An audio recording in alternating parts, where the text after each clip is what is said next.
and it's a compendium of the work we have done in the University of Sevilla. We have, well, there's an author that could be here, author Rogelio and Fernando. The idea is to develop platforms that can be able to predict in the results of radiation test in design time. So we move to a problem of creating integrated circuits before the test. The idea is to work with single event test effects and be able to predict what happens in the future with a single event test.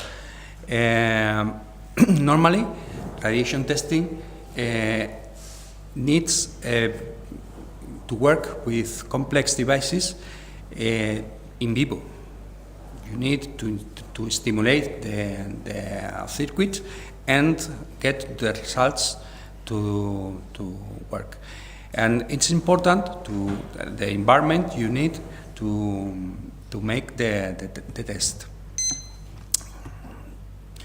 So this is the summary of my talk, and we are going to concentrate the talk in the single events and all those events that do not provoke a permanent damage of the device. So we are talking about soft errors, and the idea is to work in this part of the Weibull curve. In this, we are going to record the number of errors, and we need a test fixture that is able to record when you have a discrepancy with the theoretical behavior of your device. We are testing complex VLSI circuits, and we have to make the necessary arrangements to perform the test with the device stimulated. Normally, when you have a test picture, you need to limitate the power for problems with CL. It's very important. You have to produce a necessary initialization policy, because you have to start with a known state of your design, and you have to make a method for the measurement of collected errors and then study after the test. There's a very big compendium of normatives that are relative to the radiation test, but in this case we are going to focus our attention on the new radiation techniques for radiation effects mitigation in A6 and FPGA handbook. A handbook that is nowadays in public exposition to become an SCCS norm. Normally, when you are going to test something, there are two worlds that have to live together, but they are very separated. There's the world of testing and the world of designing. So normally they are different engineers and they don't talk each other sufficiently. And this is a big problem we have to deal with. And We are talking about fault injection, so we are in design time. So we have to foresee this problem before we are during the design time. And what is fault injection? Fault injection is normally as an environment.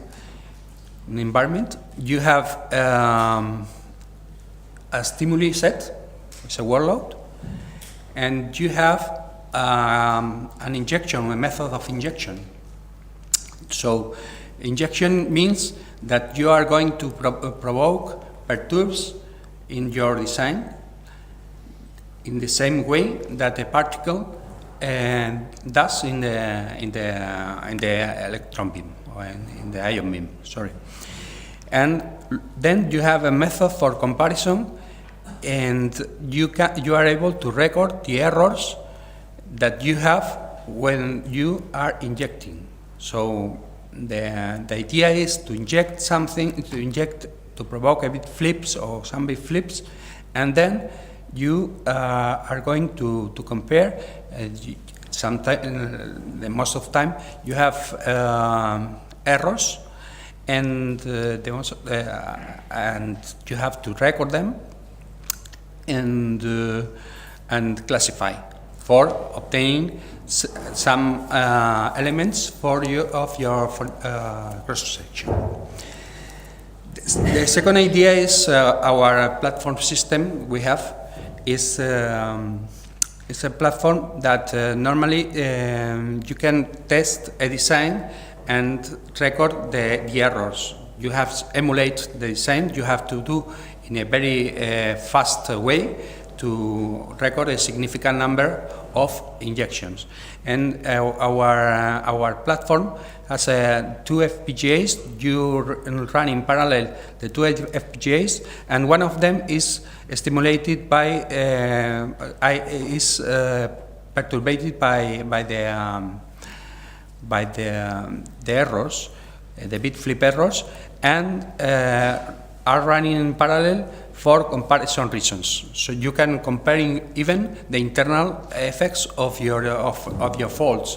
So it's very interesting because you can see the propagation of your errors that are going to flower, to run at the primary outputs. What you see when you are testing, because a circuit is a black box. So this is the moment that you can at least inspect the black box inside the design. Okay, this is the platform is named FT and Shades 2, and it's a project with ISA, promoted by ISA, and participate the University of Sevilla and the instrumental office of ICEA. Normally, the fault injection is a campaign. It's named a campaign, and you run repeatedly the design, the stimulus of the design. You apply the stimulus, and then inject a fault in the middle of the stimulus. The fault injection is made stopping the clock, and then you make a bit flip in a random place or a deterministic place of your design in a user register, and then you see what happens at the end of the cycle of your stimuli. And then you have a result that sometimes the fault is compensated, so you have a normal finish of your design, or sometimes you have an error here or before you have an error. And then you classify them, and then you can study a posteriori. You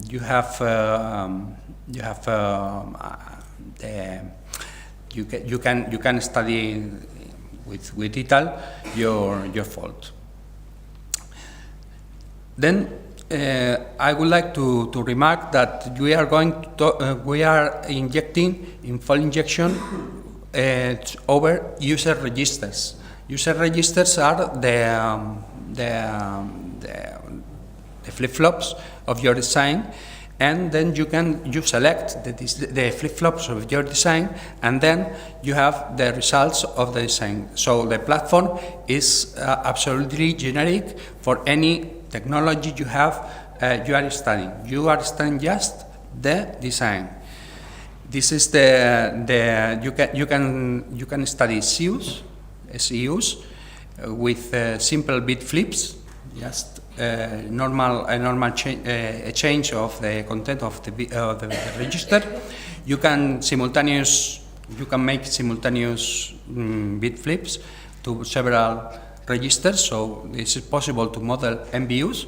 So and the default. Yesterday we saw the single event bit upsets, SIBU.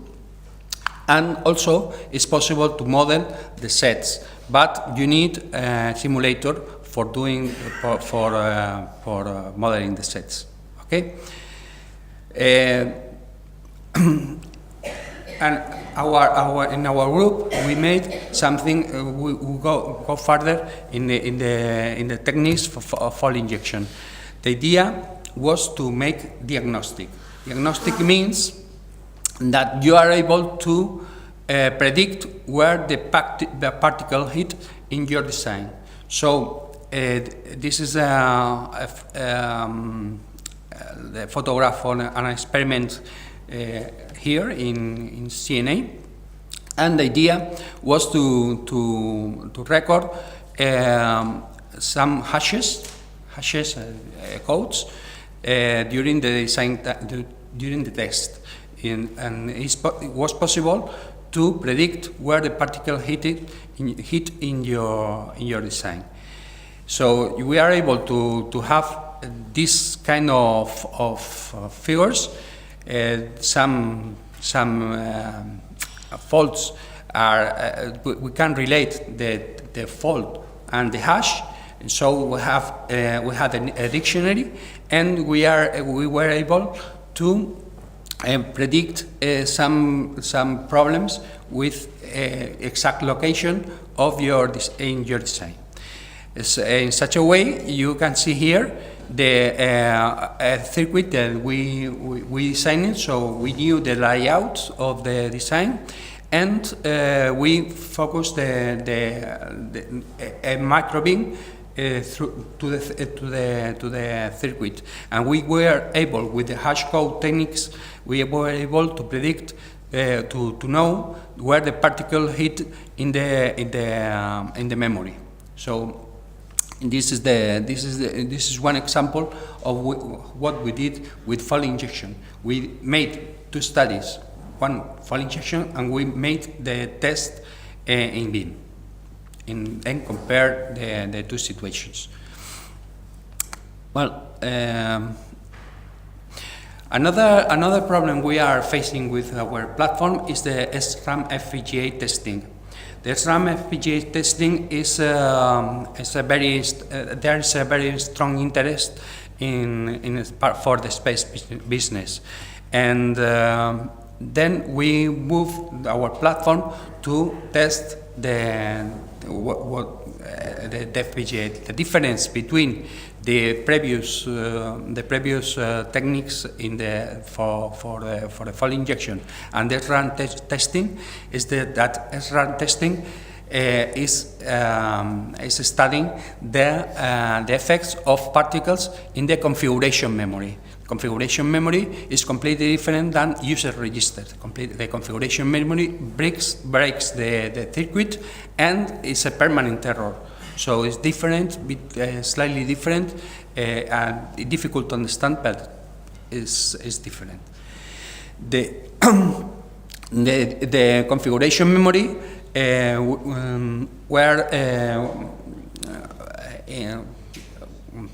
we modified our platform for silence FPGA, and we don't know exactly how is made the FPGA, obviously.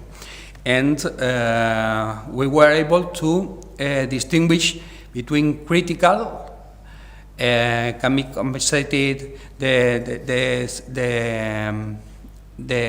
errors repairing the FPGA, and there is something that in principle we don't know, but we are expecting that some errors that are in the configuration bits can propagate to other configuration bits, what is something but really difficult to understand, but it happens. The idea is to mimic a test that is running for FPGA. This is something that is made in radiation test, and then we made something similar in fall injection, and we have made something that is different than in a radiation test. That normally in radiation test you reconfigure the FPGA, and then we have something like this. This is the two circuits that are made in ITMC99 from Polytechnic Torino. They are publicly available. This is 30 versions of the B13. This is the circuit, and the number of fall injection and the number of errors detected in this circuit. And we made the same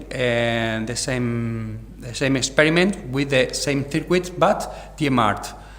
We used the TMR tool from Xilinx, and we got this number of faults that we were in the configuration bits.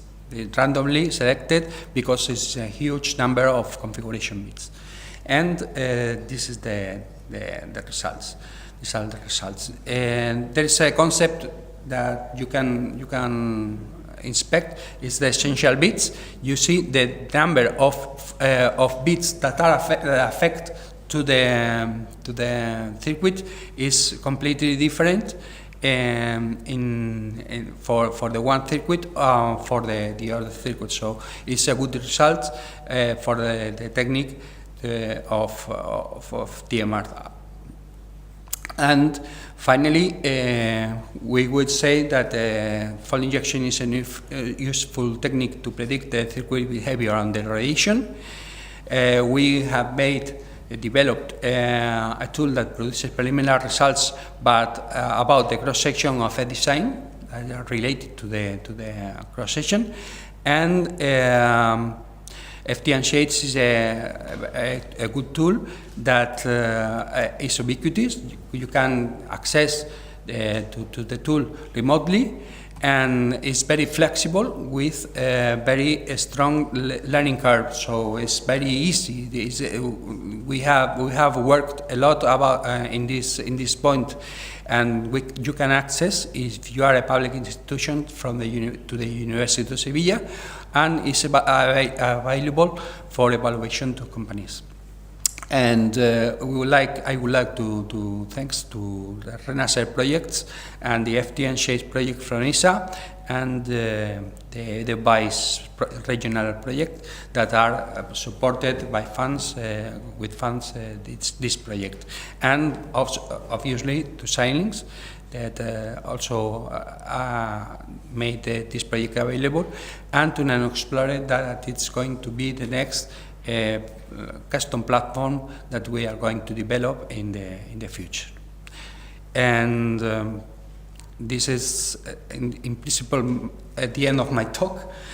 I would like to give 2 words about analog FTU.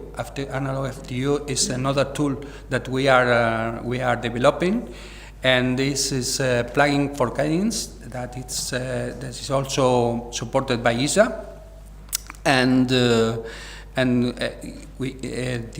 idea is to discover the critical points in design time as well in analog circuits, and the idea is to develop simulations that can obtain perturbations in the outputs. So this is the idea. So thank you very much.